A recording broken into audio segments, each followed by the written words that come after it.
Welcome to the Winged Wheel Podcast. Here to talk all things hockey are your hosts, Brad Crisco, Ryan Hanna, and Evan Lobsinger.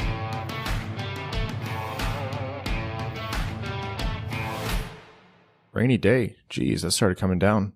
Yeah, I can just barely see it now. It looks like it's really coming down. We need it. We need it so badly. I can't tell if you know that I started recording or not. No. Yes, I can see that. 30 seconds. All right. Well, you guys will notice quickly that it is just Evan and I today. Brad is sitting this one out. You guys have actually asked the Torrey Krug question too many times and he couldn't take it anymore. So he's no longer participating in this podcast. Yes, he has decided to sit this one out because of the repetitive questions that we have received. You've broken the man. You did the unthinkable, which is annoy Brad more than he can annoy the universe. So way to shift that balance, and now the repercussion is you get just Evan and I for the next hour or so. We're sorry. You're welcome. No, in all honesty, though, just a quick note here. For those of you who have seen on Twitter, it's been a rough week for Brad and his family. You'll remember not too long ago, they had to put down, one of their longtime family dogs, Demon. And, just yesterday they had to do the same for the, second dog, Ollie. So, what do you say? I can't imagine going back to that house and not having both of those idiots there. That's what I was telling Catherine. I was saying the last time we were at their house, was there even a Hank? Yeah, there was a Hank. There was a Hank, yeah. There was a Hank, but there was 6 people still in the house, entities in the house. I can honestly say Corona, this whole period of time has been easily the worst time for Brad out of the three of us. Oh, yeah, by far. And not to mention that you guys will have also seen they had a family friend's baby in just about Hank's age actually get diagnosed with cancer. So just keep Brad and Crystal and Mika and Hank in your thoughts. Crystal told me that Mika still thinks Ollie's coming home. It's just, it tears my heart out. Yeah. Demon and Ollie will forever be the original mascots of this podcast. Early days when we used to do it in Brad's kitchen before we even migrated down to the basement. And we didn't have, before we got chased down there by Mika, we would be in the kitchen and they would just position their butts straight towards us and just crop dust us the whole episode. Yep, that was our original home games. The farts per 60 have decreased significantly now. Yeah. It's, never thought I'd miss them, but yeah. Yeah, it's sad. Good boys. These episodes are for them. Well, we'll retire their jerseys. Oh, yeah. Yeah, we actually should. We should we should do something in the studio eventually when we're all back in here. Yeah. Anyways, sorry guys, a little bit of a somber note, but Brad and the family deserve it. So, deserve the recognition and all of our thoughts. So, welcome to the Winged Wheel Podcast. Man down today. I'm Ryan Hanna. And I'm Evan. That's Evan sipping on a beer because I told him he has to bring his talking voice today. Yep, I got the beer to my left and water to my right because I'm a responsible adult and because I'll be hungover if I don't. I have tea and these I'm not going to say the name because no free ads, but these like flavored waters. Those have to have an addictive drug in them. Seriously, we go through cases of that carbonated beverage. I've never liked like carbonated water or sparkling water. I've actually hated it. Me neither. I'm right with you. I was like, I stopped buying pop or soda, whatever you call it, like years ago because I'm like, I would not stop drinking Coke if it was in the house. So like Evgeny Kuznetsov. And then we had this and I tried it. I'm like, it's not bad. And then like 11 cans later, I'm like, oh, what is this? Yeah, it's the best, but no free ads. But if they want to work with us, we are open to a partnership. We are open. All right. On today's podcast, there's some news floating around in the hockey world, as there tends to be.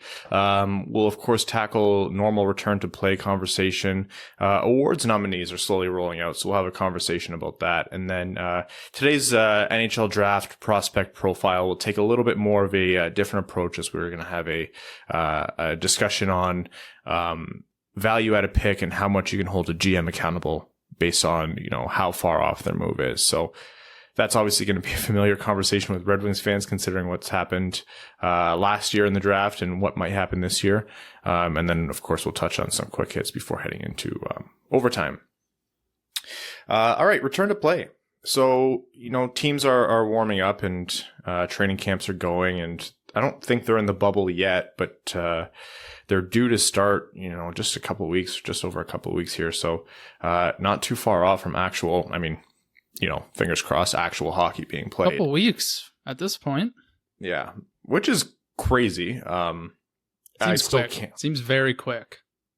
Yeah, even though it's been at that point, it will have been 5 months since the last game? It seems like there was a lot of stagnation, but now it's really ramping up at a very quick pace, which is fine by me so long as everything gets pulled off smoothly. Yeah, and it's interesting because all these different leagues are doing it at the same time, right? Like the NBA is doing it, and they're already dealing with players breaking the quarantine by inviting girls in or I saw somebody shotgunning a beer. I mean, I don't think that's against the quarantine rules. It actually looked like a ton of fun. So I'm glad they're at least enjoying themselves in every type of fashion they can think of. One player, I don't know who it was. I don't follow the NBA too closely, but one player was like, "Oh, I can't eat this food. I'm just going to get DoorDash or something." And he went out and took pictures of himself grabbing the food from the delivery driver, and then the team announced that he had to quarantine away from everyone else. I did hear about that as well. I have no idea who it was, but yeah, come on. You had one thing you had to do, and you screwed it up. Professional athletes, man. It's a tough life, man. Making millions of dollars, having to have everything paid for. It's tough. I feel you exercise a lot of muscles, but the old noggin isn't a little rusty for some of them. Yeah, I'm sure we'll hear copious amounts of those stories as these return to plays continue. Yeah. The good thing is, hockey players have such it's almost religious how much they subscribe to the whole stoic, bare bones, I would train in Siberia if that's where I had to play attitude. Because you have guys like Tarasenko saying I need a bed and food. I don't care where we're staying. I don't need a resort. And you have Rajon Rondo in the NBA showing this beautiful room and going, "What is this? This is garbage." Peasants. It's like the penthouse at the nicest hotel in Florida. I know. They showed, I think it's Damian Lillard. Lillard for the Trailblazers. He has the presidential suite, and it's 2,700 square feet. That's massive. That's bigger than most people's houses. That's, I think, double the square footage in our home. Yeah. It's tough, He's a franchise player. He makes millions and millions of dollars. How can he live in such squalor? It's a hard life. So, the Leafs actually, in their training camp, were using officials, referees, linesmen, and officials, and other teams who didn't have that privilege or ability to do so complained, and the NHL told them to stop. And, told the Toronto Maple Leafs to stop, right? Yeah. I don't really understand the purpose of bringing officials out. Maybe it prepares you more for a game-like scenario with having getting officials scrimmage there. in. Yeah. But I'm not sure how the officials are written into the return to play contracts or however they've set it up. I wouldn't even be surprised if they hadn't considered it, because it's not explicitly ruled out, but just teams thought it was an implicit no because it's need to be there, personnel only. And the Leafs were probably oh well, they're contracted employees of the Leafs for these few weeks, and then the league was all right, come on. And Leafs fans were pretty pissed off on Twitter. It was funny to see. But really, that doesn't seem out of character. No.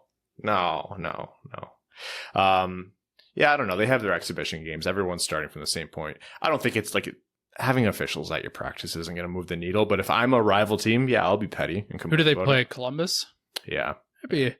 I think that's a team that might actually use that to fire their will to win a little bit. Oh, yeah. You don't want to give anything to a John Tortorella team, and it might be something small like that, but if there's a guy who can twist that into fuel, it's John. In a GM coach tag team cage match of all NHL teams, there is not a team I would be more scared of than Columbus with Jarmo Kekalainen and John Tortorella coming into that cage. Those are two scary dudes. Yeah. Yeah. I think Tortorella's mindset is he will win because he can't lose. And that right there stirs fear inside me. They could kill you with like a knee pad if they needed to. The only thing I would be worried about is if they were fighting Philly and all of a sudden they turned on Gritty's theme song and then he ran out and he was like the third member in. That would be concerning.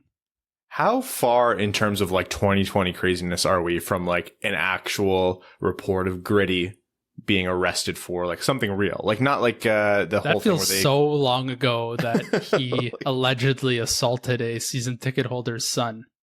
That's not even the craziest thing I've heard like in the past 24 hours. I don't even think that's the craziest thing that's happened since we've started talking today. No, I don't think so.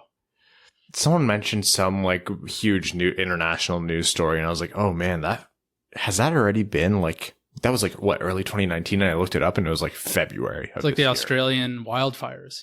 Yeah. Stuff like that. It's crazy. We thought, oh my God, people were making memes. Remember when we were going to like a war with Iran and there was World War III going on? No, that was last week almost. People were making those memes where like each month had a different like theme, like wildfire, like World War with Iran, and then that quickly devolved because there's too many things to put in 1 month. We can't have one winner. It just has to be a bunch of different things.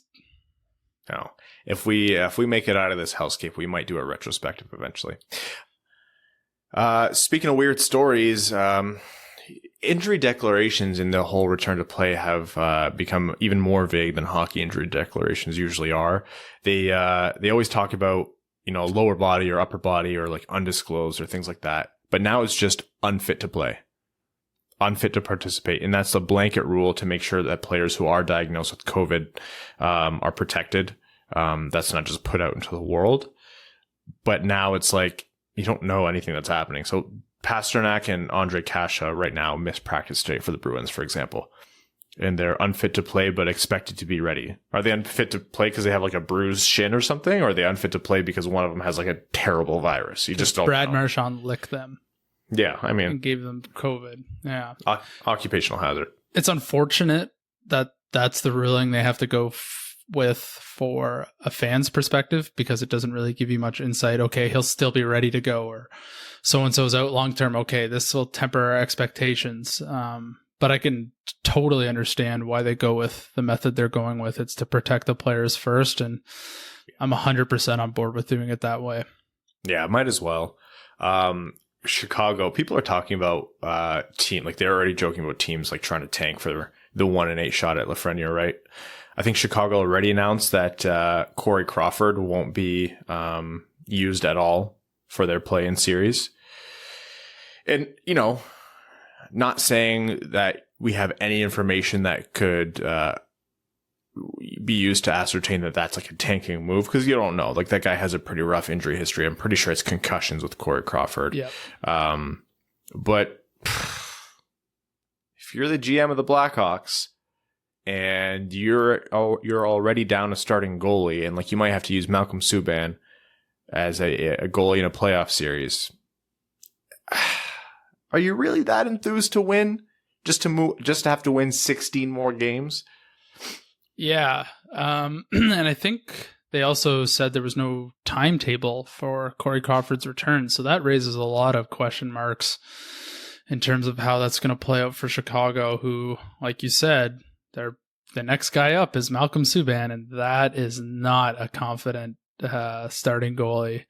I would not be hedging my bets on him. So it could be pretty quick for Chicago, and here they are lining up for the Lafreniere sweepstakes. Nothing would make me more sick to my stomach.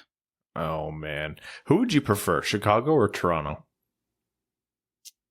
That's tough. Can I pass? I'll just skip like 15 years of the NHL. I don't know. If I a gun to my head, it would be Toronto because they're in cap hell and they got to do something.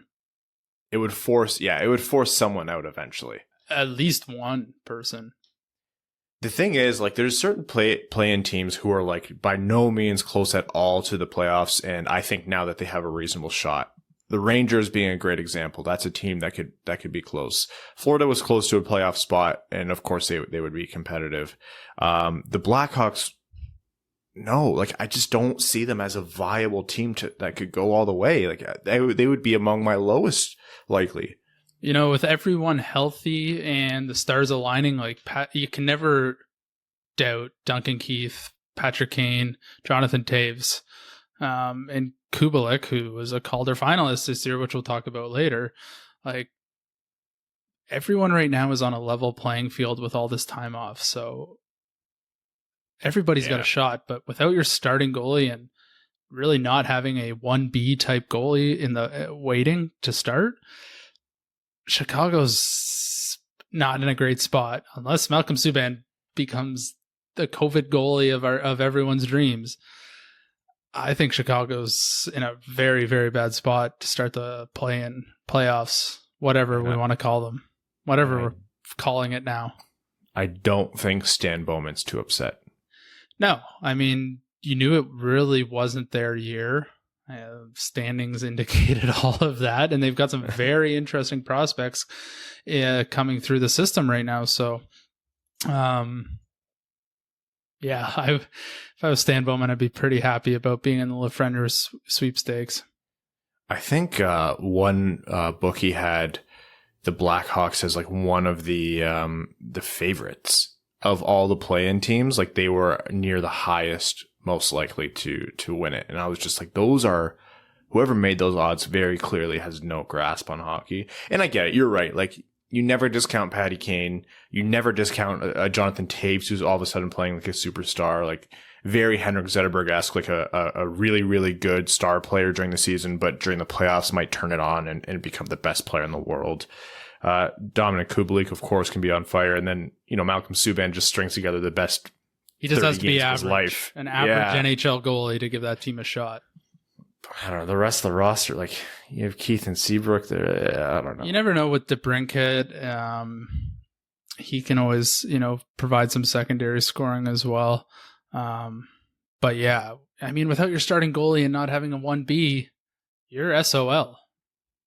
I think I agree with you. I think I'd prefer Toronto over Chicago because I cannot bear the fact that Chicago traded away Artemi Panarin and is still going to get an elite winger, a potential elite, like game-changing winger in return, or like down the road. Yep. If Red Wings fans get any sort of cosmic justice, which is very obviously not going to be help from the NHL in terms of winning the lottery or getting kind of like some stroke of luck, at least let it be that Chicago has to toil for a little while. Just give us that. Yeah, we need them to suffer a little bit while their franchise players age into non-existence. Are we petty? Yeah, absolutely. If we weren't, I don't think we'd be a quarter as entertaining as we already aren't. Speaking of entertainment, hockey Twitter today was absolutely wild about NHL award announcements. So the NHL is doing a rolling announcement of all the NHL award finalists. So they so far have announced the Calder Trophy finalists, Jack Adams, Masterton, and Lady Byng. I think today was the most intense Lady Byng argument in the history of the Lady Byng Award. Still to come are the Willie O'Ree Award, the Vezina, the Norris, the Selke, and the Hart. All right, so let's start with the Calder Trophy. Quinn Hughes and Kale Makar are the two gimmies, and that's a hard one to really argue against. And what comes next is really, really difficult, because the nominee was Dominic Kubalik, who had a fantastic season. I think put up 30 goals, if I'm not mistaken. I believe it was 30 on the dot. And that's a fantastic choice. Like, of course, he deserves to be recognized for that kind of rookie season. But that also leaves out Adam Fox with the Rangers. That also leaves out Mackenzie Blackwood with the Devils. Like, there's a lot of great young players, especially young defensemen, who could be nominated. So the argument over third is a valid one, but it's kind of how I feel about picks 5 to 10 in the draft. Yeah, you can argue, but I mean, they're all so close within each other. No one can really criticize going one way or another. Now, between Kale Makar and Quinn Hughes, how do you lean? I'm on the Hughes train big time. First, I don't think Hughes has the supporting cast that Makar has. I think Hughes was second in rookie scoring, period. Not only as a defenseman, but second in all of the rookies. I think he was like second on ice time for Vancouver defensemen, so he wasn't, just getting cherry-picked minutes. He was playing all of the minutes. And he is just a human highlight reel. The way he plays the game at such a young age as a defenseman in the NHL, he's my pick, but I have Makar right there as well. Yeah. I'm sure I've given a different answer depending on when I was asked. Like right now, I do lean Makar just by a hair, but not because of anything Hughes does wrong, right? Like everything that you just said holds true. And I do think you're right. Like, yeah, definitely Makar has a great supporting cast in Colorado and playing on an objectively better team in my mind. Not that Vancouver was doing poor by any means. Just so steady. From the moment I watched Kale Makar first take the ice, and I think he played his playoff games before anything else, the kind of movement he was making on the blue line and the confidence he exudes with the puck is like, that kind of skill takes hundreds of games for defensemen to develop, even ones who are offensively proficient, ones who are good puck handlers. Like the way he dishes out the puck, the way he sees the ice, his footwork, like it's all so beyond his years. And that's the dream as a coach. So I may have made a mistake. Hughes led all rookies in points and Makar was second, but Makar had 12 goals. Hughes had 8.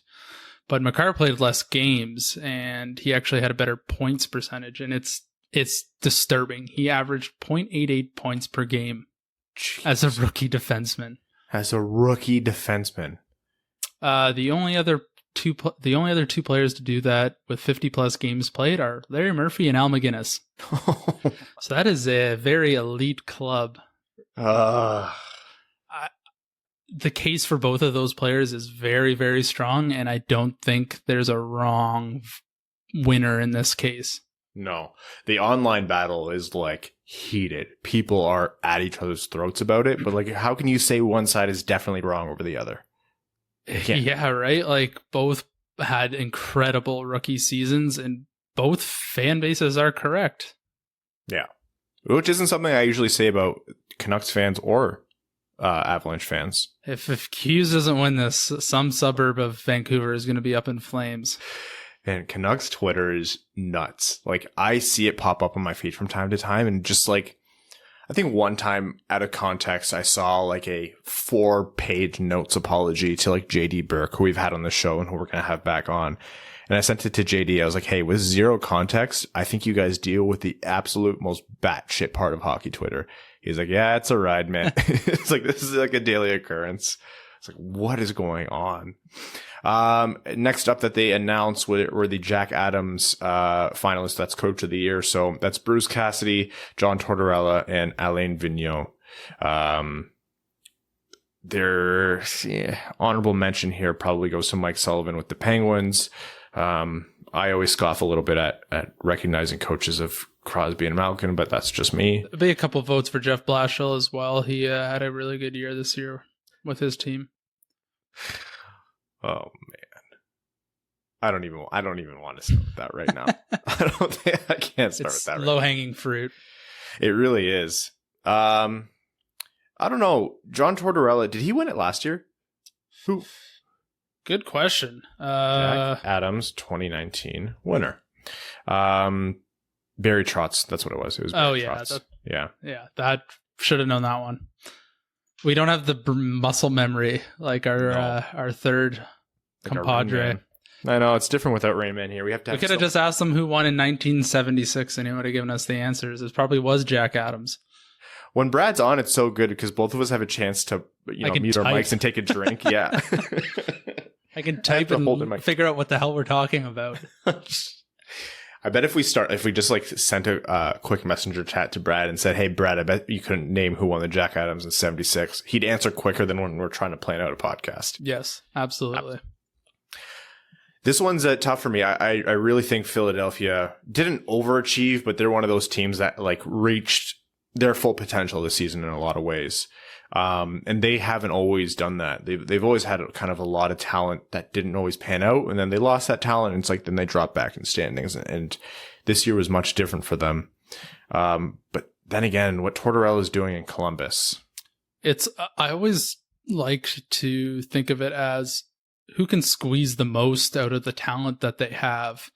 And that's sort of how I assess who I think should win the Jack Adams. And, you know, Bruce Cassidy had an incredible year with the Bruins, and I think they were over 100 points, and they won the President's Trophy. But that roster has been the same for 10 years. So nothing against Bruce Cassidy. It obviously takes a ton, like a bad coach can ruin a team, and he's done tremendous things with it. But I think the other two are my front runners for the trophy.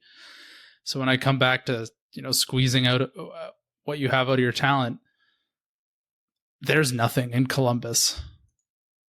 They have Pierre-Luc Dubois. I can't hear you, Ryan. Sorry, I was muted. Sorry. Yeah, that's okay. How do you lose Panarin and Bobrovsky and still perform? They lose their best players. They lost, I think, like a lot of their best players were injured for the season. I think Werenski. Oh, too much talking for me this episode. I think he was lost to a bunch of injuries this year. So if anyone's squeezing everything they can get out of a team, it's John Tortorella. And the fact that we were kind of split on between Toronto and Columbus in the play-in just speaks volumes to how he has that team organized and how they play at the NHL level. So I really like what AV's done with the Flyers this year. I think a lot of it comes down to the fact that they now have a starting number one goaltender. And I think that's been something they've been missing for a long time, that they've had a lot of good teams, but they just haven't got that bona fide regular number one starter who can put up average to better numbers. It might be his to win in another few years, but I think this has to be Tortorella's year, because he's taken a injured non-star level team and potentially has them in the playoffs. And they're in the hardest division in hockey. Like, they have to play the Washingtons. They have to play the Pittsburghs all the time. Like, those aren't easy games. And the fact that they're able to stay afloat in the Metro is commendable, especially for that roster. Yeah, they played like, it's such a eye test, old school way of thinking, but they just play a true team game. Like the team is greater than the sum of its parts, and that's really what Tortorella brings out of this team. And honestly, like, I used to be a huge, not detractor of Tortorella, but I never had faith in him getting performance out of a team for more than 2 or 3 years, because it happened more than once where he would coach a team and after a couple of years he'd lose the room. Like, people who remember his early days, he was a hothead. He was fiery and he pissed off a lot of people, and his own players included. And when he went to Columbus, I predicted the same thing happening, but he really, really grew as a coach, and you can see it with what he's built in Columbus. Yeah, he seems to sort of cooled off with the hothead mentality. Mm-hmm. And I think the teams that fit him best are the teams that are kind of like this Columbus Blue Jackets team. They don't have that, 100-point player or this superstar mentality a la like a Tampa Bay Lightning. He's taken these guys who other teams have maybe thrown aside, or people have said that this team isn't good, and he's got them to buy into that. And those are the teams I think he's very good at coaching. And he's showing it this year, and I think he's my Jack Adams winner with the 0 votes I get. Yeah. We haven't been afforded a vote yet, but that won't stop us from talking about it. No, I'm going to agree with Tortorella. I think if it went to Vigneault, I wouldn't be upset either. Wouldn't be upset. No. If it went to, Cassie or Mike Sullivan, I'd be a little bit, not miffed, but I don't know. I would think, why did Babcock never get one when he was coach of those Red Wings teams? Although you won't see me crying for Mike Babcock anymore. No, not anymore. The Masterton Trophies, I don't know. It's not really one to debate. It's, I feel like that this is one of those trophies where there should be definitely more than one. There should be almost a class. Stephen Johns out of Dallas, Oscar Lindblom in Philly, and of course Bobby Ryan in Ottawa. All phenomenal stories. I don't know. There's no loser. There's no loser. They're all winners. I think you have that almost scripted game with Bobby Ryan coming back and you know, putting up the Hattie, and that was just such a magical moment. So like, how do you vote against that? But then you have like, you know, what Lindblom and Johns have overcome. It's whoever doesn't win this year is going to win next year. You know, that's kind of, I wouldn't be surprised if that's the mentality of the voters. Yeah, if I had to pick a winner, I would think it's Bobby Ryan, because with this trophy, they do like seeing the player come back and play, whereas Lindblom hasn't yet. And they've got that sort of like Brian Boyle story where he's finally back, plays a game, scores a goal. Everything is, you know, fairy tale. And Bobby Ryan's is so gut wrenching and just so, it's something I think a lot of people may not have known about. You know, there were a lot of inklings of those sort of underlying things, but never openly discussed. And I think when he did his tell all, everyone was like, whoa, this is heavy, and this is a lot more than anyone ever thought. And everyone always knew that Bobby Ryan was an elite talent, but something always kept getting in the way. So nothing against the other two, but if I had to pick, I would say Bobby Ryan. But for all three of them, it's there's no loser ever in this category. No, you almost want to think like it shouldn't be voted on the same way as performance awards, right? Like, it's almost like if these are our three, let's just celebrate all three. Yeah. Make it an inducted winner, class, right? Like, all of them have won, and I don't think they need a trophy to know that. And finally, I never thought there would be a Lady Bing conversation so intense. Fighting over the Lady Bing. Austin Matthews, Nathan McKinnon, and Ryan O'Reilly were nominated today. So this trophy has become what Patrice Bergeron is to the Selke, as Ryan O'Reilly is to the Lady Bing. I think they just throw Ryan O'Reilly on when they don't have other people to put on. But they did this year, which is weird.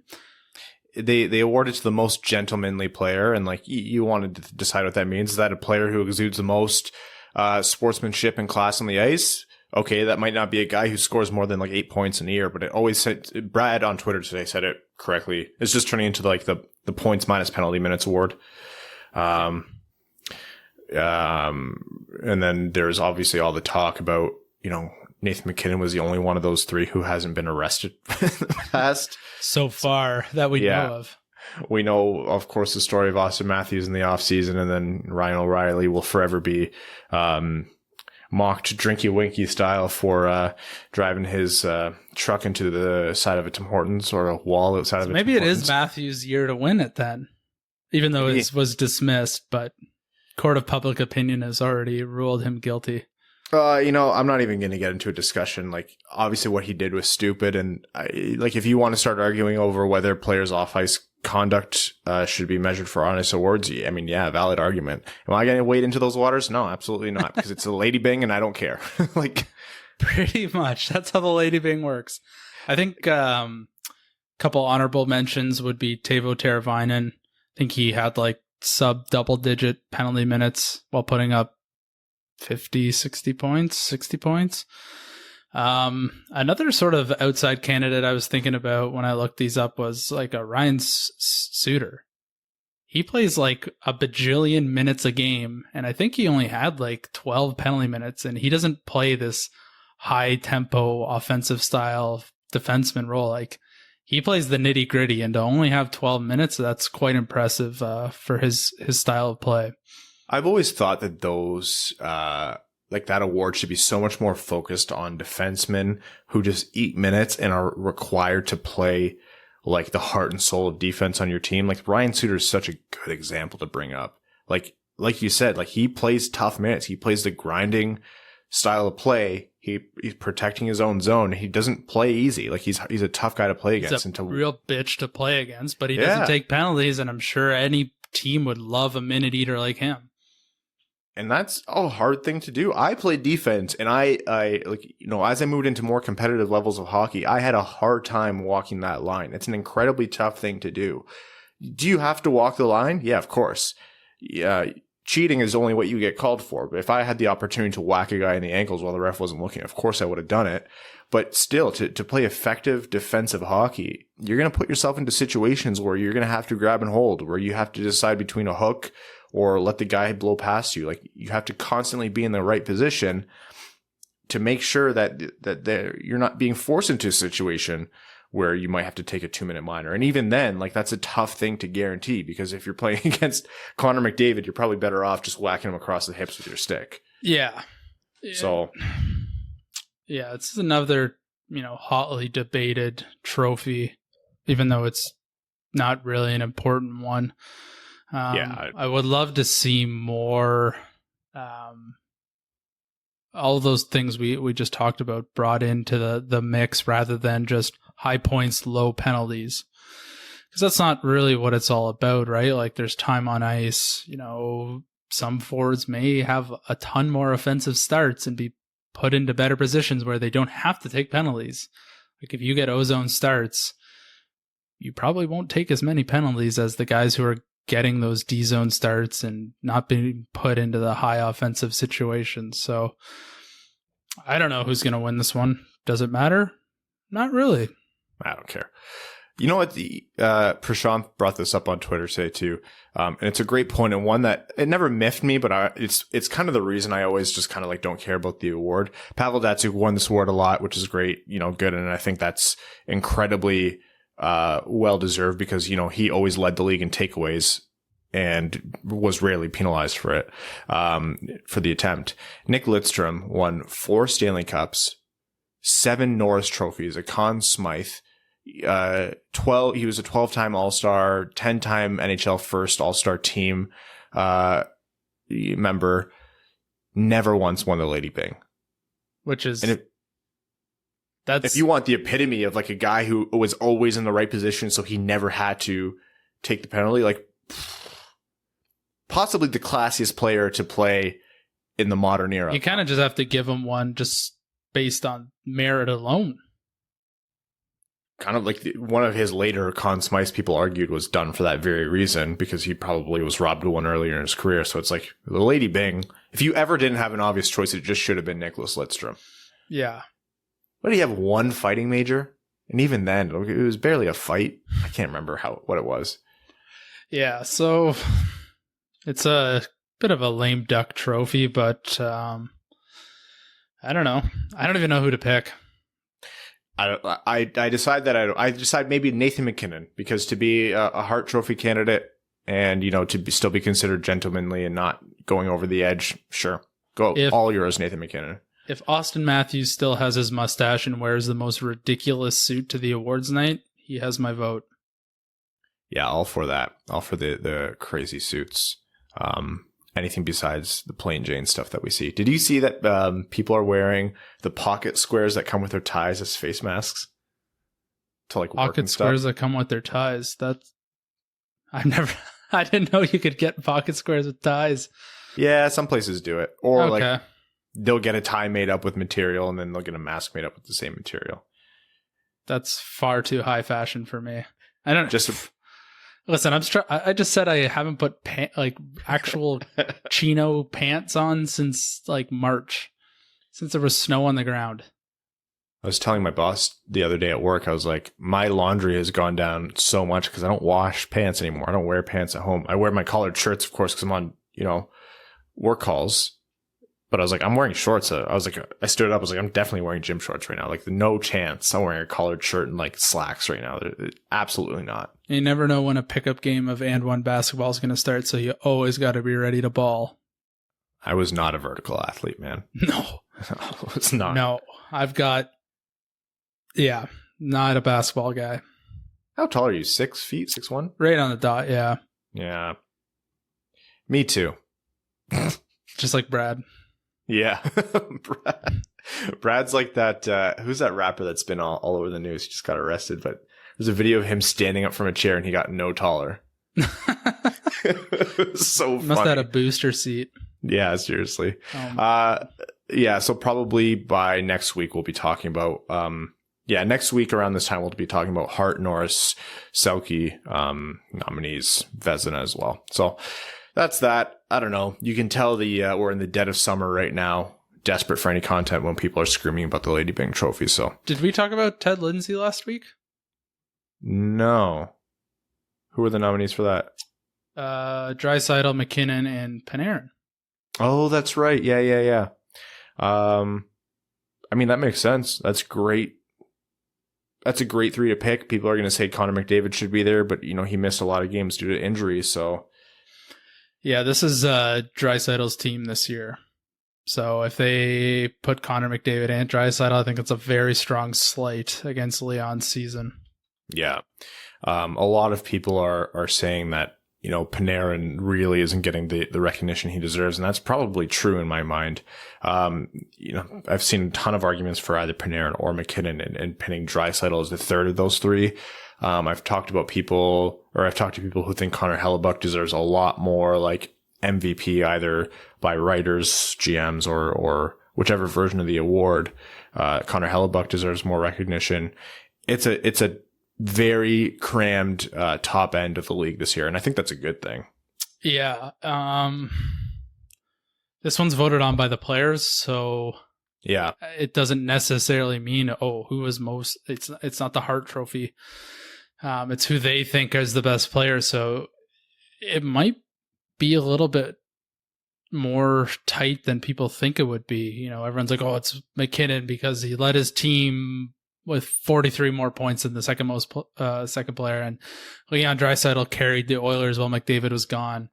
But there's a strong case for Panarin this year, especially amongst the players. So I think this one could go any way, really. I would still probably be shocked if Panarin won, but this is voted by the players, and they see things far different than the fans and the pundits see it. So yeah, I would be shocked, but not shocked at the same time. I'm predicting Draisaitl for this one. I would vote Panarin. I think what he's doing is amazing, but I would predict Draisaitl for what you said. Like, the way players think is wildly different a lot of the times than what the talking heads and the pundits come to. I still think Draisaitl might be underrated from a player's perspective, just because McKinnon's so flashy and so in your face that Draisaitl's a little bit more dry style might not rub all of the NHL players. But once again, I honestly think they don't have a wrong finalist group for this trophy. This is another one where I think anyone could win this one. But if I had to pick, I'd say Draisaitl's third if I had to just pick, because I think the flashiness of Panarin and McKinnon override that, but I think it would be McKinnon who wins. My brain still constantly has to do the conversion from Lester B. Pearson Award to the Ted Lindsay Award, and that happened 10 years ago. Yeah, well, that could have been last week. Really, we're in COVID time now. Yeah. Okay, moving on to our next topic, and before we get to overtime here, instead of a prospect profile, I want to talk a little bit about the merits of where GM drafts a player and how much you can reasonably expect them to select the best player at that position, or the best player left on the board. You're talking about the top 2 picks. I think it's your responsibility as a general manager, director of amateur scouting, and draft group to select the best player there. If it's an easy pick and it just goes bust, there's only so much you can do about that. You want to look at Nhl Yakupov, you want to go as far back as Daigle with Ottawa. That kind of thing is going to happen. I don't think anyone can look back and get mad at a team or Edmonton for Yakupov, or at least it was an overwhelming consensus where if they didn't select him, they would have been way off the board. That said, we're in a position again where Steve Yzerman's making a selection beyond third overall. And there's a chance that, people don't want to deal with the reality that Jake Sanderson, or someone who's not ranked within the top 5 by a lot of people, is going to be possibly in play for the Red Wings. But this is the same general manager that took Moritz Seider 6 overall last year, where, yeah, by the time you reached draft day, you knew he was going to go top 10, but was he really the 6th best player in the draft? And that's one that I think about a lot. It's not a secret, and everyone asks about seeing the reactions to Seider being drafted. I'll post that eventually on YouTube. I just haven't gotten around to it. I have to dig up the footage. It's on a hard drive somewhere. I think about it a lot because obviously our preference was a Trevor Zegras at that spot. If Alex Turcotte didn't fall, which he didn't, he was one pick away. And there was a few other guys that we were talking about, but it was never Moritz Seider. Like Moritz Seider was a truly off the board pick. And I think that's a pick where in general, a GM picking 6 overall has a lot of license to do what he wants. And as long as a player turns out to be a reasonably good pick, you're okay. But if you go that far off the board, then you're sticking your neck out. And I think the fan base and, analysts and whoever else have the right. Now, the right is a funny way to say it, but they are going to stick it to you and they're justified in doing so if that doesn't pan out. Yeah, they certainly have ammo to say, I told you so. Yeah. Now, of course, fortunately for Red Wings fans, so far it turns out that Moritz Seider is turning out pretty well. Now, here's a scenario for you, Evan. Let's say Moritz Seider progresses well, but he doesn't turn into a star like maybe we're expecting that he might be. And he's not really a top pairing defenseman, and he just ends up being a really good, really, really good number 3. Like this guy's playing, great. He's eating a lot of minutes, superb defensively, doesn't contribute much offensively. He doesn't see a lot of power play time, and he's only on the top pairing because there's no one else really, more of a penalty kill, crunch time situation guy. Do you at that point say that was a bad pick, or do you look back and say, at least it wasn't a complete bust. At least he's playing meaningful minutes in some kind of role for a hole that this team had. He is filling a niche that this team had unfilled. I think I look at it in 2 different lenses to kind of come up with my opinion. First, I look at, okay, who are the historical 6th overall picks, regardless of, their movement up or down their perceived draft board. So I just pulled up some of the recent number 6 picks. So Matthew Tkachuk, I would say that's a very good 6th overall pick. Pavel Zacha, maybe a whoopsies. Jake Virtanen, coin flip, we'll say. Sean Monahan, maybe. Hampus Lindholm, Mika Zibanejad. We get to 2010, and this is Steve Yzerman, Brett Connolly. But then you see 2009, someone like Oliver Ekman-Larsson, who is a defenseman. Yeah. And that is, tantalizing to think of. But there's a lot of guys at 6 who kind of never really turned out to be high all-star level NHLers. So that kind of makes me feel like, if 6 turns out to be a minute eater, plays all different types of situations, is, a solid number 3-4 on the team, that might be a good pick. The other way I look at it is, how does that draft class kind of pan out? When I look at like the Nail Yakupov draft, wasn't a super strong draft from how you look at it. Like Philip Forsberg is the highest scoring player out of that draft. Yeah. There isn't really a late sleeper. Like even Athanasiou is like almost top 5, top 6 in scoring. So if it turns out that the Moritz Seider draft ends up being weaker than they thought, and Moritz Seider is a very capable defenseman, I would say, wow, we got a great pick subjective to that draft class. If that draft class turns out to be amazing and there's like 20 NHLers who are all-star level players, that obviously won't happen. That's very fluky. I'd say, and Moritz Seider is, a 4th defenseman, I'd say, maybe we made the wrong pick at 4. So I think it just depends what sort of lens you look at, changes how you might think about that pick. Still obviously too early to tell with Moritz Seider in that draft class, to see how things are. But by all accounts so far, he's looking like a good prospect. So until he plays meaningful minutes in the NHL or gets a good sniff, I think it's still too early to tell. But I was probably the number 1 person against that pick, and I stopped listening to the draft after I heard that name announced. But I've been very, very impressed by what I've seen from him so far. So I'll say I like the pick.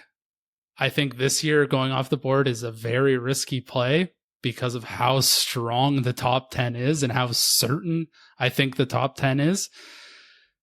We'll see. I'll probably be disappointed regardless. Unless someone falls, I'll be upset. That's exactly it. No matter what, we're going to be disappointed here. No, I think you hit every single point there. I think there's so much more volatility to the draft than people appreciate. And that's because we spend so much time talking about it. So you spend that much time discussing something and the merits of one player over another, you're going to forget that all of this has a big old grain of salt attached to it. And the degree of certainty we're working with is so much lower than people want to think.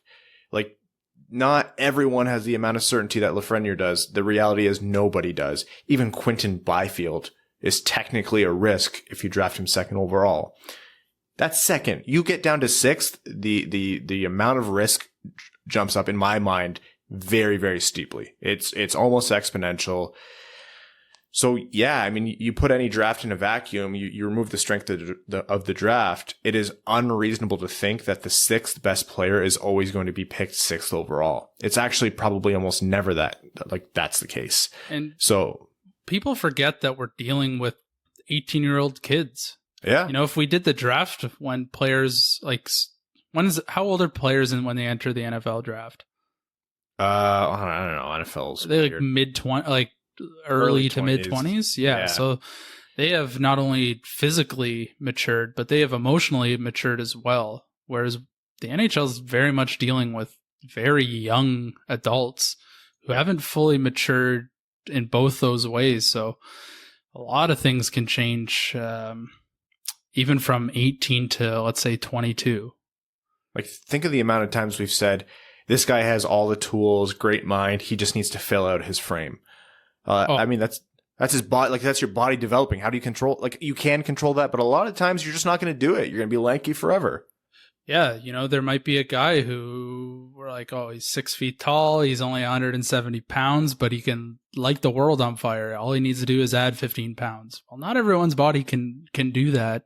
No, and still be the same NHL or same hockey player. Yeah. So yeah, I think if the Red Wings end up getting, you know, the seventh best player at fourth overall here. Fourth is a little bit, I think, like I said, it rises almost exponentially. I have much higher expectations from fourth overall, especially considering this draft class, but you still couldn't be that upset about it. Last year with Moritz Seider, if he ends up being the 10th best player, look, it's not the end of the world. I think you can you can bring up the fair argument. Let's say the Trevor Zegras or the Cole Caulfield comes up and they end up being absolutely phenomenal players, like all-star level players, near superstar. I mean, the argument there is a lot of other teams besides Detroit passed on those guys, but just off the top of my head examples, those you could bring up, but then the floor of that argument is so much higher because you still have this hypothetical Moritz Seider, who's still a really good, effective player for your team. And so I think the only reasonable expectation you can have in these kind of not middling, but like not top-end picks is that they just don't completely screw it up. Yeah. If we draft a player who ends up playing 50 NHL games and has no meaningful impact to the team, that's a concern. That is a very big concern. That is a big whiff, especially in a strong draft class. Like if we're talking about a weak draft class and you whiff, that still hurts. But you're like, well, a lot of other teams whiffed. But if we're the only team whiffing, that's on us. And you also have to think, on the flip side of it, the further off the board a GM goes, the more his neck is stuck out. Not to say they shouldn't do it. They should, because if they just stuck to the consensus rankings, well, then just save money and fire all your scouts. There's no point. If they think there's a guy further down, they should at least attempt to trade down. If you can't, then you take him like they did with Moritz Seider. Yeah. And that's what they're paid to do. Every year there's a guy. You know, last year was a bit of an anomaly where Moritz Seider was the guy that they wanted, but they couldn't trade back, so they had to take him. There's teams all the time in the mid to late first and even onwards where they're like, this is our guy, and they take him. And he may move up 15 spots and somebody slides down, but that happens all the time. And there's a lot of deliberation between the scouts, between all the personnel on the team to decide who is the right pick at that pick. And they all have different philosophies, so you got to trust them. They are the experts and we are not. As much as we like to think we are, they know how some of these pieces are projected to fit in with this roster X number of years down the road. So yeah. They're not infallible, but they'll make mistakes. Everybody does. But I think this year you gotta go pretty close to where teams or players are projected to go, especially with how Bob McKenzie's rankings are based on where GMs or scouts are thinking these players will go. I would imagine the top 10 is pretty close. Maybe the top 15 is pretty close to that. Yeah. Last year was a shock, no doubt, but it wasn't absolutely wild to think that it wasn't Zegras being picked, that it wasn't, Cole Caulfield being picked. It was the fact that it was Moritz Seider specifically. Yeah. Surprising. The fact that it went off the board. No, it's not. This year. Yeah. There's a very clear tier of players that you're working with. So I'd be pretty surprised if you go too far outside of that. Yeah, there are still players, if we pick them, I would be shocked. Like, let's say we don't trade back and we take someone like a Jack Quinn. I would be very, I'm not worried about that pick because I like his skill set, but I think if you don't trade back and at least take something to trade back, anything to trade back, that you might be doing yourself a bit of a disservice. All right, moving along. Speaking of doing yourself a disservice, the Ottawa Senators, with their 3D logo for the last however many years, are finally doing the right thing and getting rid of that. So good news coming out of Ottawa. They're going back to the old, some kind of modified version of their 2D Senator. So I think this is the only good news we've tweeted, or the first good news we've mentioned about Ottawa in forever. I was actually trying to think. When was the last time we said anything good about Ottawa? Those jerseys, the black and red ones, are supposed to be like the home jerseys. Those are going to be sweet. Yeah, just all the mock-ups. I can't really. Oh. Yeah. Oh, yeah. Oh, yeah. Those are good. My hot take is that it's not even the nicest logo in the league, that 2D Senator, but it's up there, and it's just it's such a good look. The black and gold and red is that's what a Senator's scheme should be. It is just sharp and it is intimidating as hell, and finally they're doing it. Yeah, those jerseys look good, and I have no stake in the jersey game, as I'm sure everyone knows. I do not care about jerseys at all. No. But those are the right decision. Yeah. Easy call. All right, we're going to head over to Overtime here. Overtime is this is a midweek episode, so it's brought to you by our Patreon supporters exclusively. Thank you, local Winged Wheel podcast patron. They're the reason we can keep this show going during the slog that is 2020. We're going to start with Nick Hill. He says, speaking of Raymond Holt, if every character of Brooklyn Nine-Nine was a hockey player, what position would they play and how good would they be at it? Do you watch Brooklyn Nine-Nine? No, so I can't answer this one. I'm going to look up the characters. I watch it, but I just want to think. All I know is Terry Crews is on the show, right? Terry Crews is on the show. Terry Crews is a top line defenseman. I think he's a shutdown defenseman. Raymond Holt, I believe to be a goalie. Jake Peralta is definitely a wily winger, like a Tyler Bertuzzi type. Amy Santiago is a two-way defenseman. Rosa Diaz is an enforcer. Charles Boyle is I don't know about Boyle. Boyle's the crazy assistant coach. Gino Linetti is the crazy good when you don't expect it, two-way center. And then, yeah, I would say Terry Crews is definitely the stay-at-home defenseman. I'm not going to change that one. I have to catch up on that show. Connor Leighton says, hey, fellas, shifting gears a tad. This past year, it was announced that Long Island University and recently St. Thomas were both creating D1 college hockey programs. Long Island themselves have been announcing their first roster player by player every couple days, consisting mostly of USHL players and transfers from other schools where they mostly played few games. I believe Long Island, who are the Sharks, are hoping to play this next season. Quick turnaround. My question is, what college would you like to see make the next jump to D1 hockey, either logically or just for fun? Go Cats and go Pack go. Ugh, go Pack. Come on, man. I don't know. I'm a big Michigan fan, so obviously. What was the question? To make what school to jump to the D1? Yeah, what college hockey program would you like to see become a D1 program? I have no idea. It's so hard to follow. Can't find it on TV here. It's not very well publicized in Canada, unfortunately, which is a real shame because I feel like it's one arm fantastic hockey. Yeah, it's one arm of hockey that should really be shown. I wonder if the CHL kind of handcuffs the TV providers a little bit, maybe. I wouldn't be surprised. It's hard enough to get some of the CHL games on TV, let alone college games here. Like the schools that we know, obviously Michigan, Michigan State, those are in. Like Minnesota and Notre Dame are two big hockey schools. Ohio State, who I hope lose every game for the rest of forever. Wisconsin. And then we also get things like, I think it's Boston College. They're a D1 school, right? Oh, yeah. Boston College, Boston University, big ones. BC and BU. Maine is another big school. The problem is, like, our exposure is based on the schools that are already big D1 programs. So I'm going to go off the board, and I hope Ohio State becomes no longer a D1 program because I hate Ohio State in every way. And to our Ohio listeners, I apologize for nothing. I did a quick Google search, but it's slightly old. So did we say Rhode Island? Rhode Island. Let me see if they're on this list here. They're not on the list. Sure. Yeah, Rhode Island. Dylan Krill says, hey guys, who are your favorite prospects with low ceiling, high floor that you would want the Wings to select? Thanks.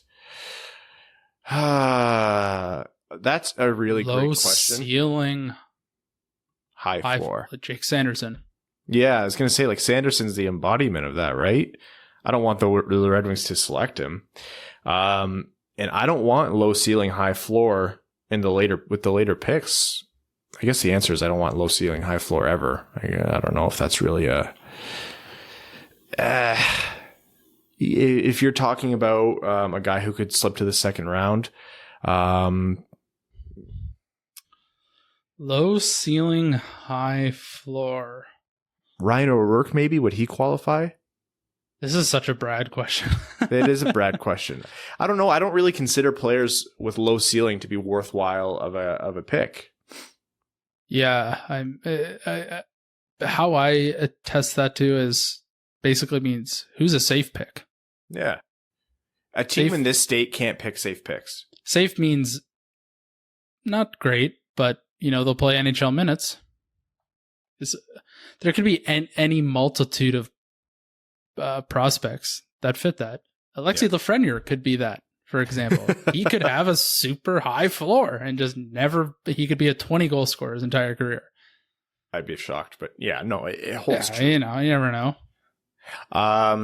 Yeah, I don't know. Maybe one of those, the Emile Andre types. I really like Emile Andre, and I hope he slips to the second round. I feel like this is more of a defenseman type question. I always picture defensemen with this. The Red Wings do not need more low ceiling forwards. Jamie Drysdale could be a number 3 minute eater for 15 years. I don't think Jamie Drysdale's low ceiling. No, me neither. But I think he could end up how you said, where people expect the most of him, but he just turns out to be like that, like middle ground. He's not going to get a lot better. 40-point defenseman for 10, 15 years. Selfish Puck Hog says, besides pizza, what's your favorite Italian dish? Oh, definitely gnocchi. I love lasagna. You big lasagna guy? Not a big lasagna guy, but a good lasagna. I do like ravioli a lot too. It's never something you never get enough in the restaurants, but that's just me being picky. I was spoiled growing up. My mom's the best cook I know, and she just home cooked meals every night. And so I was a brat as a kid, and I was a very picky eater, and I regret it so much. But she would make dishes in my mind like there'd be like repeat dishes. And now cooking for myself, I realized that it wasn't repeat dishes. It's like you're feeding a family and you sometimes have to just make the same thing. But for her, it wasn't just like, boxed mashed potatoes. It was like a homemade lasagna. And I will admit your mother was the first introduction for me to, should I say Middle Eastern cuisine, or is there something more specific? No, it's general Middle Eastern food that she cooks. And I was very pleasantly surprised by how much I enjoyed it. So kudos to your mother's cooking. Yeah, you are a big fan, or my mom was a big fan. She loves when I bring friends over and they're big eaters and she defeats them. And I think she put you, she had you comatose that night after dinner. I can eat. It was also to trap me so that she could try and convince me to convince you to go to med school. So yeah. She had her motives to cooking all that food. Cyril Rubitsky says, with all the talk about fixing the lottery, why not just get rid of the draft altogether?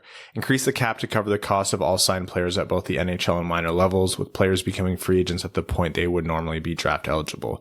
Good teams will be cap strapped with the more expensive NHL players, allowing bad teams, at least the well-managed ones, to offer large contracts to top prospects.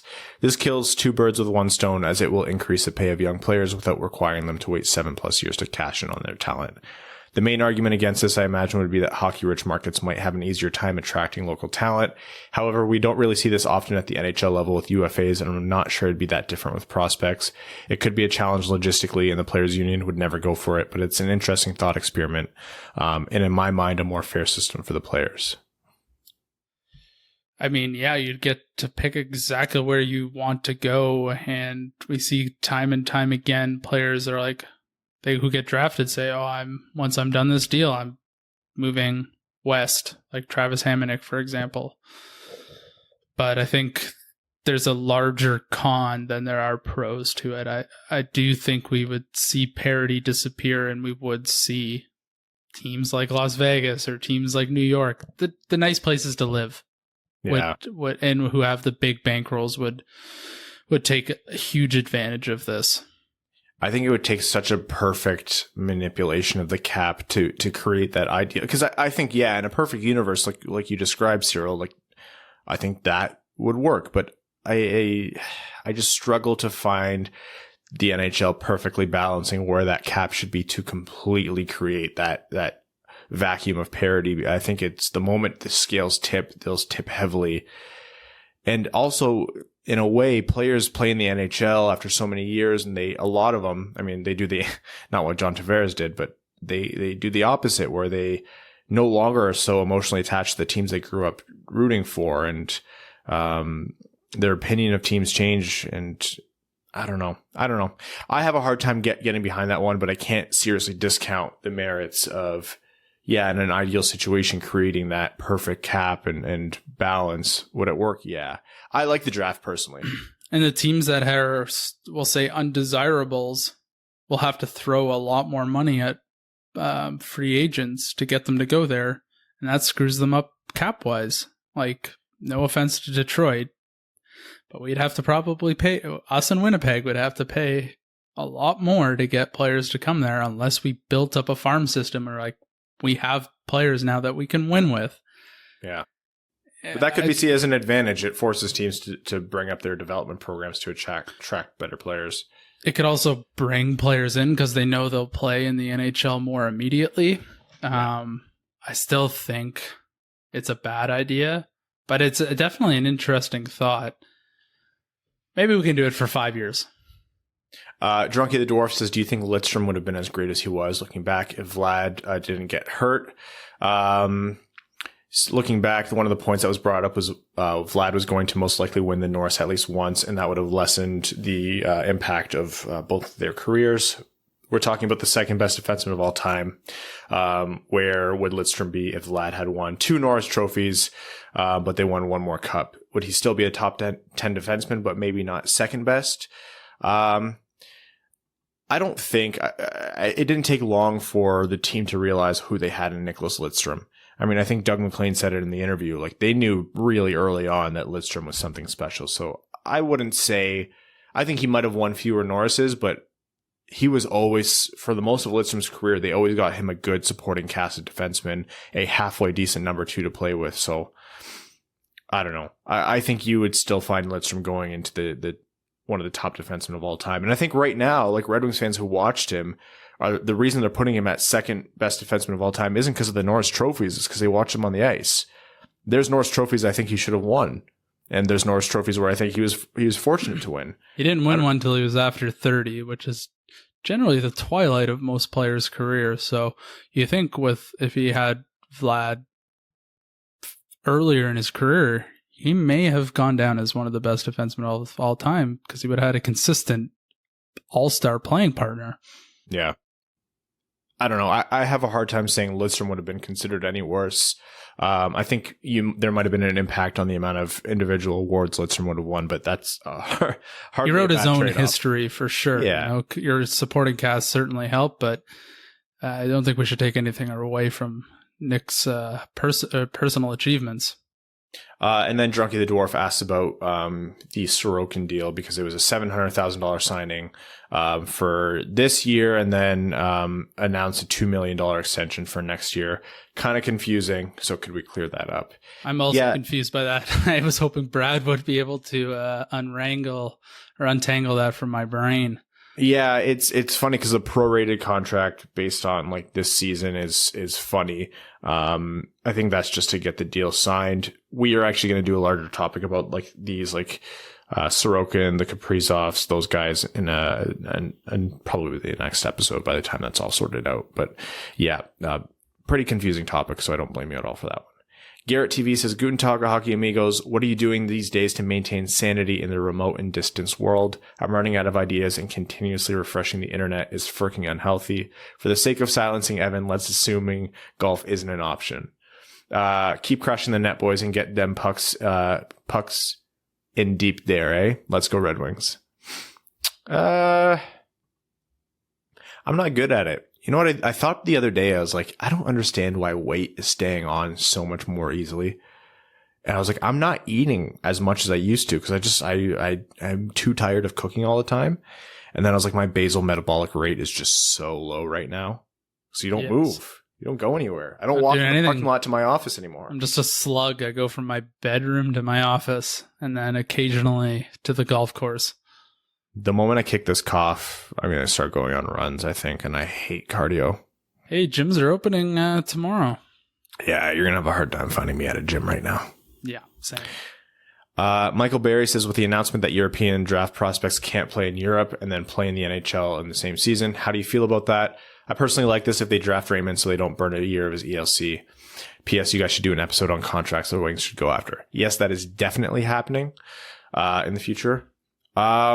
I think for the players that this would affect, namely Lucas Raymond here, I don't see a lot of NHL ready players in the Red Wings range right now.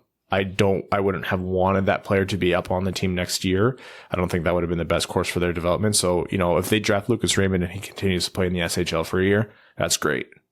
Yeah, I would imagine there aren't a lot of potential prospects at our pick that would jump immediately to the NHL, and I think it might be better to let them wait regardless and play another year in their respective league. Cameron Mugford says, looking ahead to next year's draft, how good is Aturati?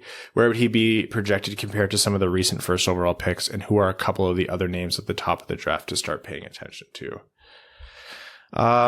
I'll go ahead and say this next draft isn't as well regarded as the current one. Sorry, the 2021 draft isn't as well regarded as the current one in terms of top end talent.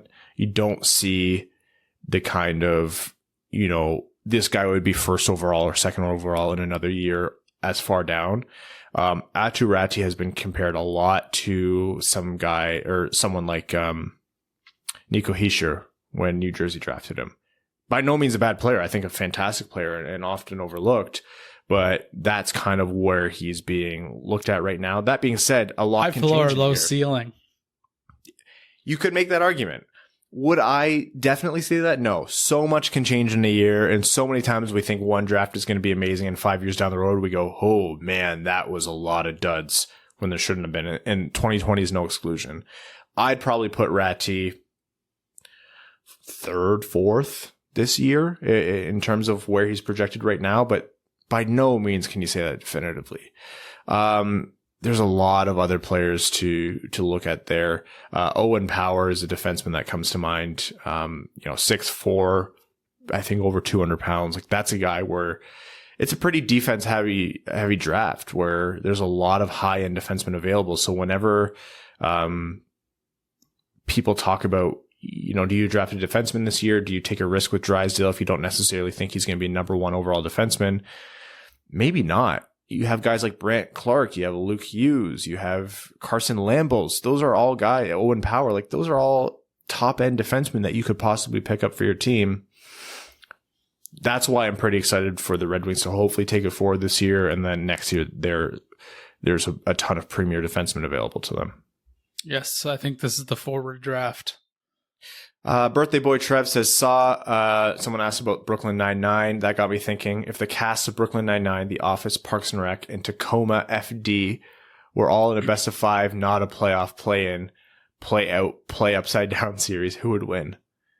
I would probably say the cast of Brooklyn Nine-Nine. It's hard to get past Terry Jeffords and then Captain Raymond Holt. Parks and Rec would get trampled, even though I love that show. I'm looking for athletes, and I don't see a lot in Parks and Rec or The Office. RC Tendy says, anyone else notice how NHL Network is unavailable on all streaming services? I would like to watch it, but I would need to have cable.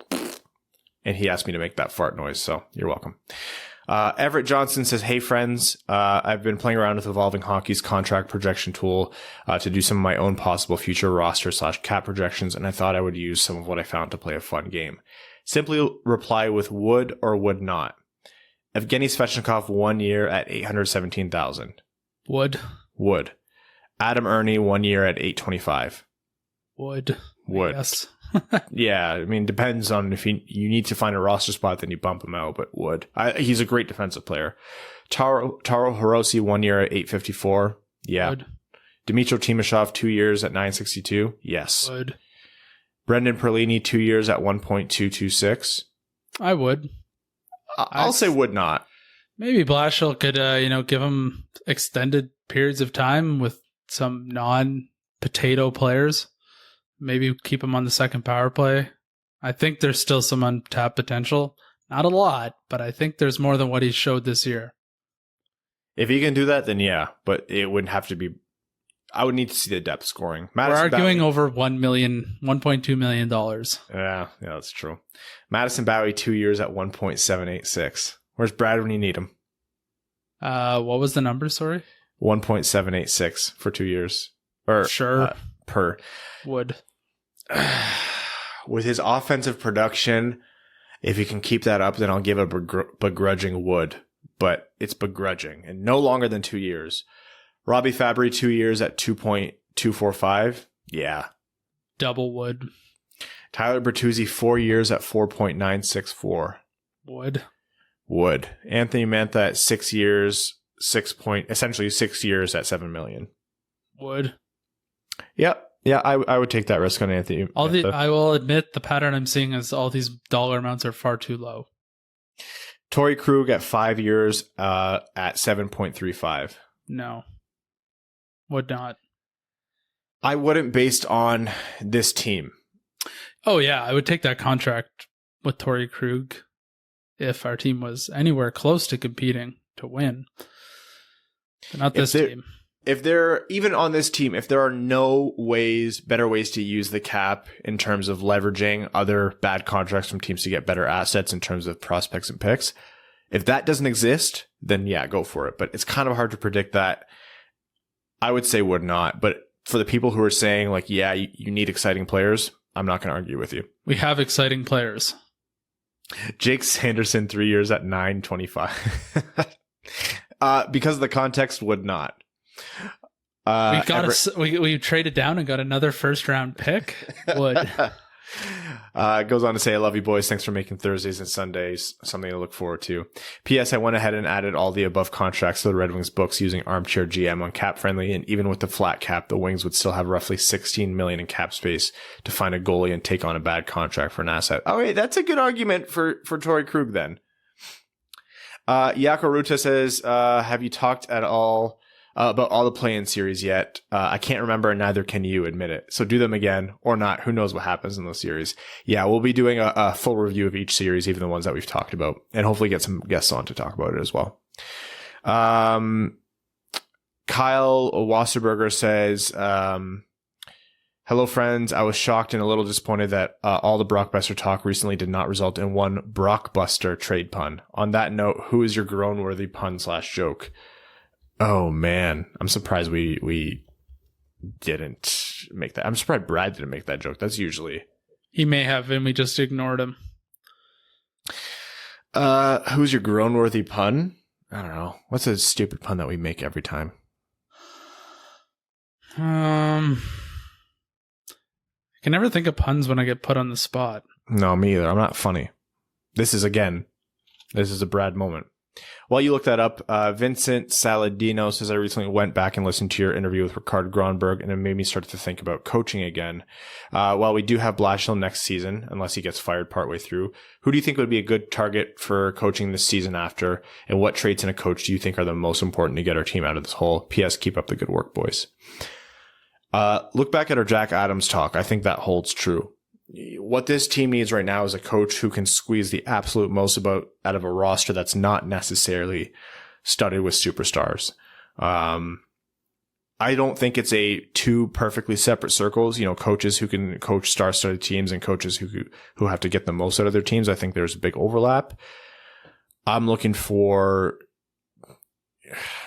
Yeah, Gallant is a great example because of what he was able to do in LA. I think you want coaches who are willing to try different things. I don't think anyone can definitely say that Gronberg or Lane Lambert are the perfect picks because have you seen them coach in the NHL? No, but how much real talent is there in the NHL that you can honestly keep recycling time after time after time? I want a history of proven success with, middling to above average rosters. And I want a guy who can develop young talent. I don't know. Yeah. I mean, in my unprofessional opinion, I think I would be rather willing to try something new that might not work than what's currently, in my view, not working. Hot take. Hot take. Chris Smith says, okay, Melnick may not be the worst owner in sports. If you guys haven't read up on the, for now, owner of the unnamed Washington football team, just do a quick read up. Oh yeah, the news has been buzzing. Brad, I feel you on the oversized infant issue, although I became concerned after last episode when you were talking about how Hank was growing out of his 12-month clothes. In 3 days, my son will be 9 months old, and he has been in 2T for a few weeks now. For those unfamiliar with baby clothes, that basically means 24-month clothes. He's only 31 inches long, but his shoulders are so wide they make the 2T look snug. He's not even a fat baby. He's just thick. I'm having a mild panic attack writing this. I always took comfort in hearing about how Hank was also huge, but the last episode made me realize I might have underestimated the size of my son. I should probably move to Alberta and get this kid streamlined into the dub, eh? Yeah, definitely get your kid into the dub right now. Kid sounds like a tree. Mark says, sorry to hear about your dog, Brad. It's never an easy thing to go through. On a happier note, what 2021 draft prospects are you particularly interested in seeing playing their last year of amateur hockey? Mine would have to be Kent Johnson, who's committed to Michigan for the coming season after an unreal season playing for the Trail in the BCHL. Have you seen much of him so far? And if so, what do you think? I have not seen much of Kent Johnson. I've just recently became more familiar with the name. I'm actually not looking at all at 2021 draft prospects just because we have so much focus on the 2020. Trying to focus on the now. Yeah, but the defensemen I named earlier are really ones I want to key in on because if there's a number one defenseman available in this draft, I want it. C-Nod says, hey guys, Fabry is the golden standard of a fresh start. A fresh start is all you need sometimes. How do you feel about Galchenyuk? I mean, anyone fits for the right price. If not anyone on your radar that could use a fresh start. Thank you. Sure. Yeah, Galchenyuk is the easy answer to that for good reason. We've seen the talent that he has, so I would probably say he's the best viable option. I'd have to look at what else is available. Hot take is Louis Eriksson could find mild success on a different team. He goes on to say, this is my main connection to hockey. Your pod has been really helping what will end up being 9 months without the heartbreak of a 5-4 loss with all 4 goals coming from the MLB line. I have a short week the first week of August, so I will not leave my TV for those couple days. There's going to be so much hockey. I can't wait to be overwhelmed by it. Well, thanks for joining us with this, and we're happy we can at least fill the hockey void somehow. Joseph Fournier says, hey there, fellas. Brad, so sorry about Ollie. When you are sorrowful, look into your heart, and you shall see that you are weeping for that which has been your delight. And that's a quote from Khalil Gibran. Well, on to things of lighter note. I'll tell you, fellas, I'm having a real hard time with limericks for Askarov. The only rhyme I can come up with is something totally inappropriate for this family-friendly podcast. And I would not dare stoop as low as, say, the turd-flinging mouth breathers that run the Bruins, a Canadian podcast. I'm sure their listeners would certainly be entertained by such lowbrow, childish rhymes like, we're blanking off for Askarov, but here, no. That's funny. This podcast maintains the absolute highest level of maturity and integrity. Stay fresh, cheese bags. Benji says, I miss OSBP comments. Do you think he switched over to Patreon and is hiding among us with a normalized name? Who do you think he is? If he's not there, it's the biggest loss from the rise of Patreon. Yeah, I should reach out to him. It's been a while.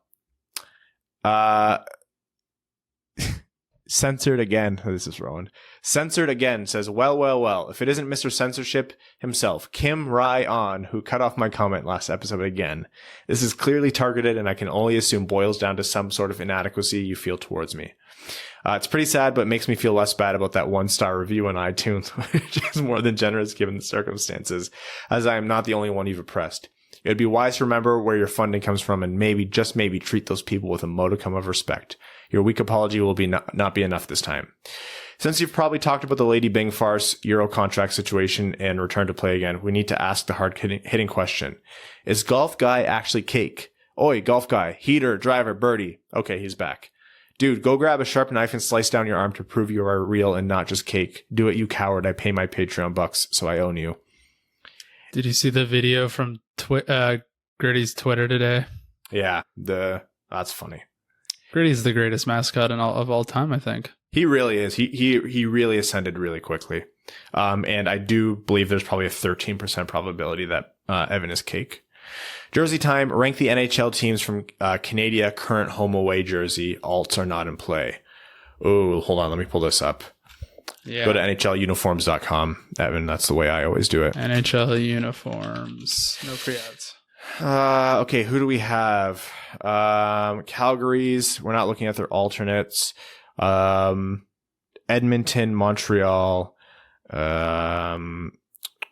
Winnipeg, Ottawa, Toronto, Vancouver. I don't know. Vancouver's are the ones with the Sharks thing still, right? What is that logo? What is the name for that? It's a shark, orca. Right? Is it a whale? Killer whale? It's the orca, I think. It's an orca. Yeah. I personally like those jerseys. I'm pretty low on the Jets. They're not bad, but they're just so bleh to me. Ottawa's current ones are awful. They're 6 because they haven't officially changed yet. So they get arbitrary. I'll go Ottawa 6, Winnipeg 5th, Calgary 4th, Toronto 3rd, Vancouver 2nd, Montreal 1st. Yeah, Montreal's got to be in the top 2, I would think. You can make an argument for Toronto over Vancouver. Yeah, I'm not a huge fan of the orca whale, to be honest. I do like the stick logo. I like the stick and the rink logo a lot. I always wish they came up with a Johnny Canuck logo. I think that would have been cool. Yeah. God, it's hard to go against the Montreal one. I feel like that's like anti-hockey if you don't like that jersey. Yeah. When you've been silenced by the talkie show nerd, hit back with Stay Fresh cheese bags filled with anthrax and posted to said talkie nerd, Stay Fresh cheese bags, a Fournier company and a choice of a new generation. Thank you, Rowan, for that. And I make no apology because it's clearly not good enough. All right, we're going to wrap up this episode. Thank you all for tuning in. Thanks for your patience as Brad sits this one out, and for your never-ending support. All of our listeners, people who have done things like give us, good reviews on iTunes, everything. You're amazing and it helps so much.